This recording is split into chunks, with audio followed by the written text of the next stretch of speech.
or Mozilla or Microsoft Edge. Once you are there,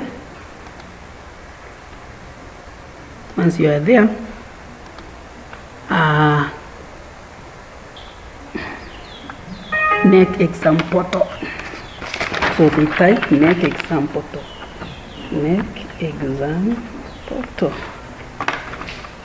So once you are here, type here on for search, type NEC exam portal. Once you have done that, you can now get this one, the first link. Click hapo. Kishafika hapa, kuna hii red 2023 Kcse results. Click hapo.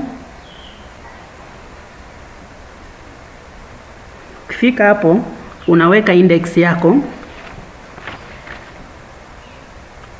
Kwa mfano,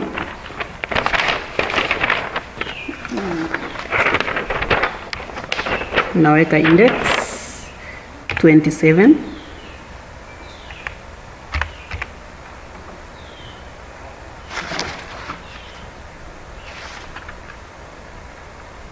Shindwe, kwa nini na haya?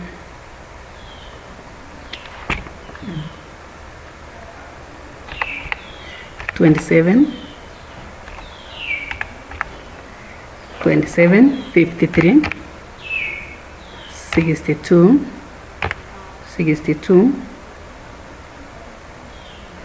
43.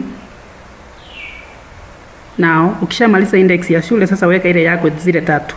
Kwa mfano 00 0010. Halafu andika jina lako moja kati ya majina yale yote uko nayo ulikuwa unatumia, andika jina moja. And then weka few results. Bap, there you are.